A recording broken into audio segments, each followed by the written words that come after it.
Alrighty, well, welcome everyone to this pre-retirement planning webinar. So my name is Michael Sauer and I'm a certified financial planner at Endorphin Wealth. Pre-retirement planning and retirement planning is a topic that's I'm very interested in, and it's one of the advice areas where advisors can provide the most value to clients. I've got a presentation to go through shortly. You should also be able to ask a few questions, and hopefully we can get around to answering those as we go along. Yeah, obviously, this is my first webinar that I've done, so hopefully it all goes to plan. But if not, you can always reach out after the presentation and to ask any further direct questions that you may have as well. So let's get into it. All right, so before I get started, a general advice warning. All this information is general in nature, so it's not tailored to your individual circumstances. So if you have any individual questions, then always feel free to reach out. My contact details will be on the last slide, and we can go from there. And also this this webinar will also be recorded, so just to flag that as well. So why do you need retirement planning? So it's very important to work out early what your retirement is going to look like. Now, one of the most common questions I get asked from people, in this category with maybe 10 years to go to a retirement or earlier is, how much money do I need saved? Especially how much money do I need in superannuation? It's a very, the question is very much up to the individual. So how much is the individual planning on spending in retirement? Will they spend more? Will they spend less than, when they're in their working life? Is the biggest driver of, how much money you need in, say, super or other investments. And that's something that advisors can help you with in terms of working out the modeling around how much you need for your individual circumstances. The other thing is you don't know what you don't know. So financial planners can help with strategies that are tailored to people in the pre-retirement phase, and potentially unlock many financial benefits that could be worth thousands of dollars and really help that end retirement goal. So what is your ideal retirement? It's very much different for everyone. A lot of people want a sea change or a tree change. Some people spend more in retirement by, traveling more. Some people spend a lot less. A lot of the work expenses are no longer there, for instance. Often people want to help out children with, a house deposit or something like that, or put money away for their grandchildren for, say, education expenses.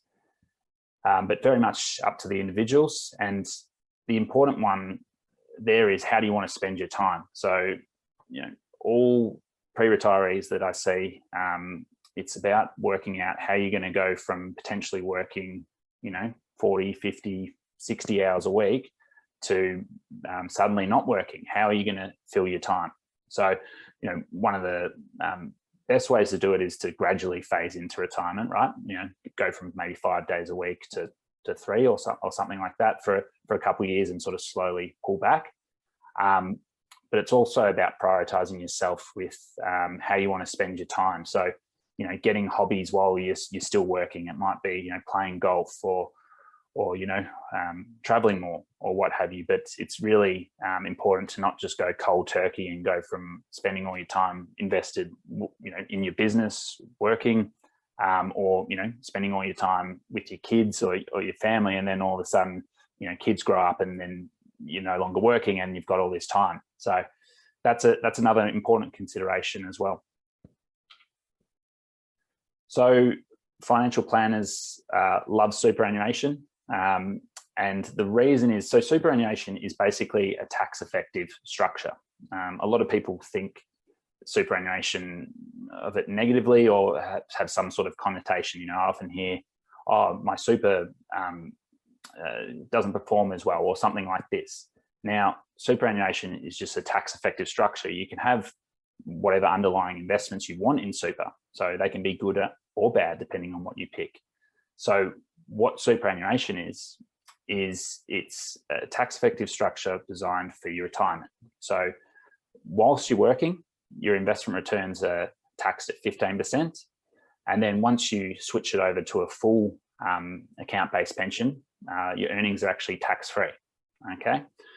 Whereas in your personal name, investments could be taxed at as much as 47%.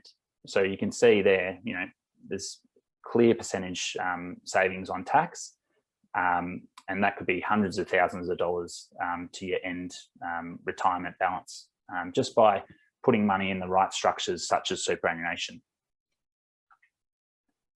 Now, very important also to plan early and to plan effectively.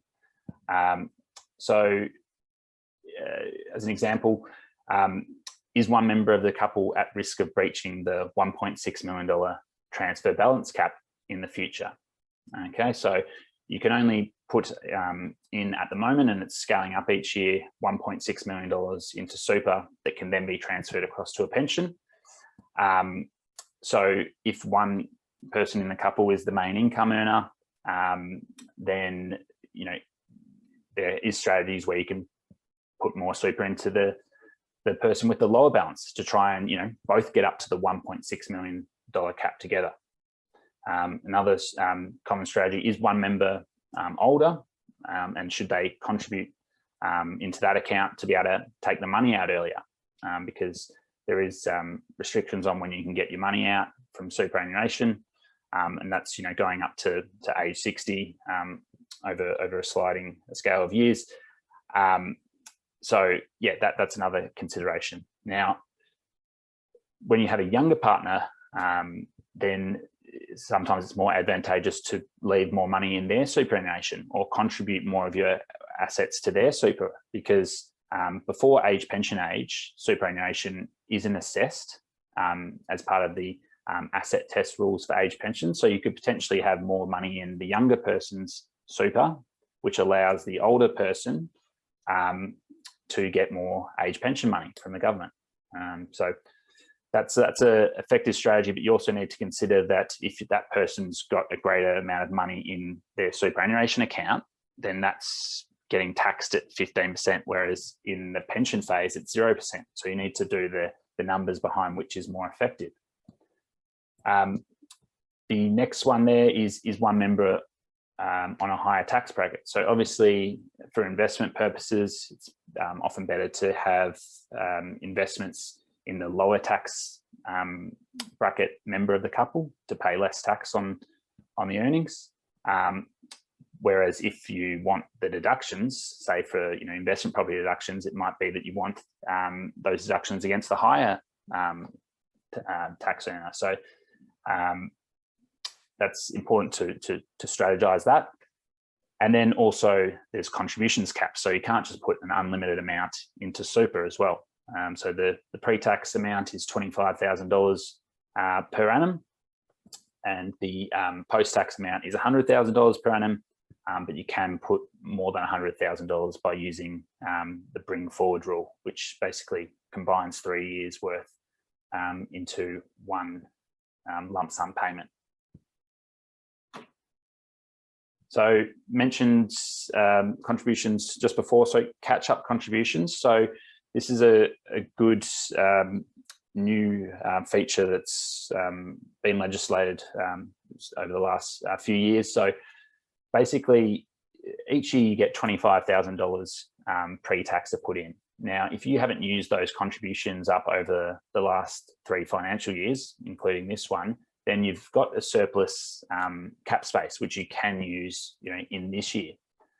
So there's a good strategy potentially if you're facing, say, a large capital gain, or you're, you know, earning a lot of income in a certain year, is to instead of you know, paying that all out into tax, you can potentially help boost your retirement savings instead.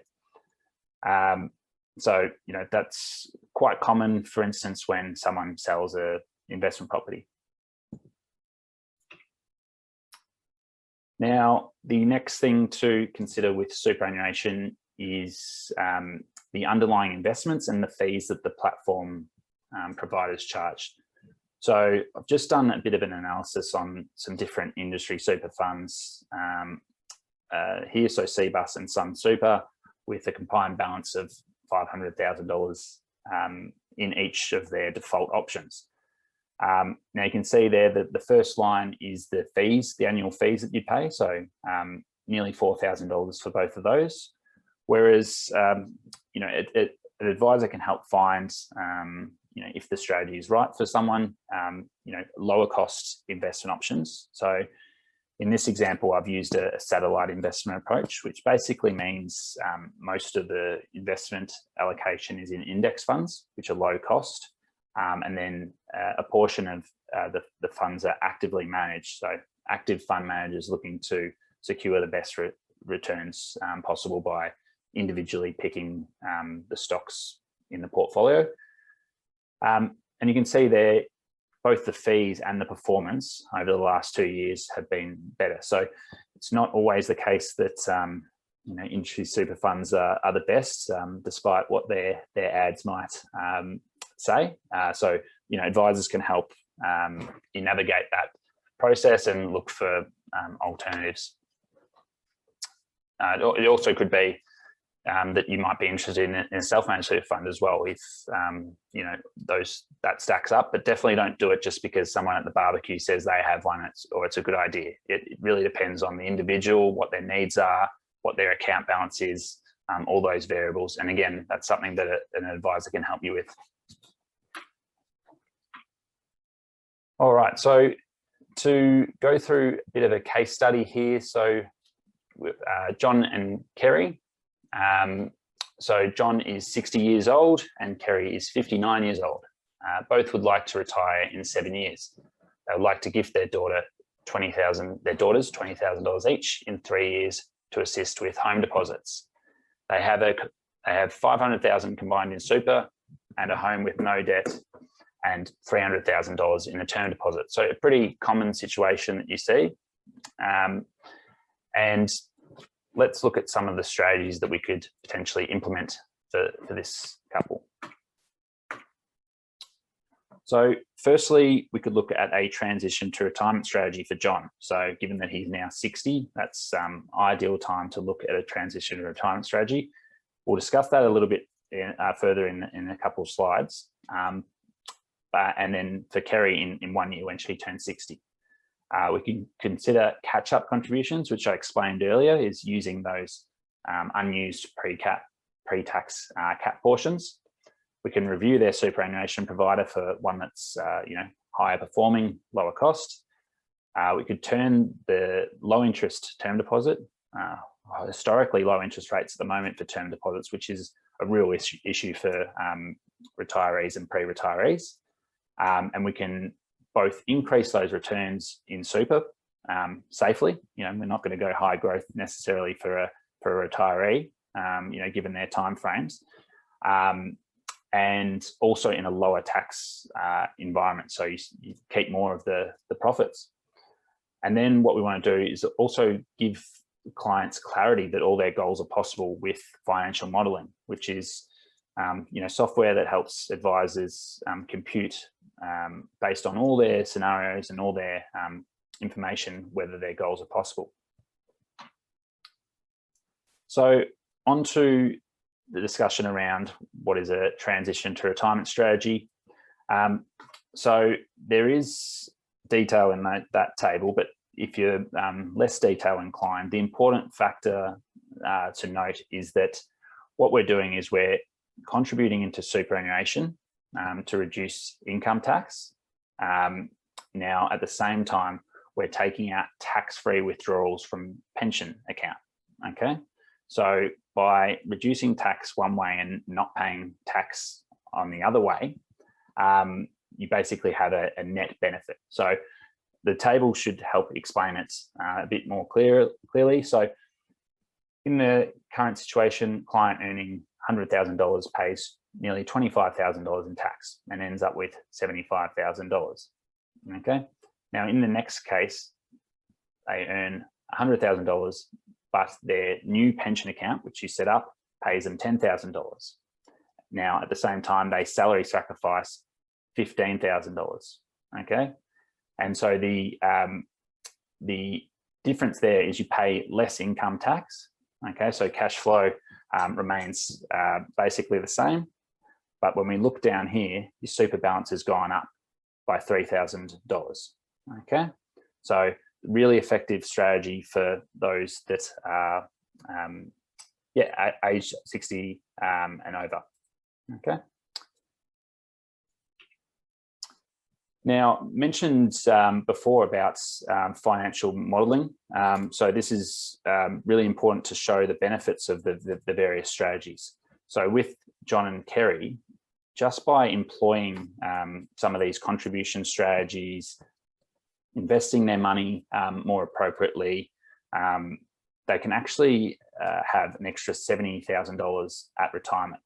Okay, so that's without them even having to, squirrel away extra funds or spend less on their cash flow. They can still live the same lifestyle. It's just that there's all these, strategies that are on offer for retirees and pre-retirees that, help them build their retirement savings.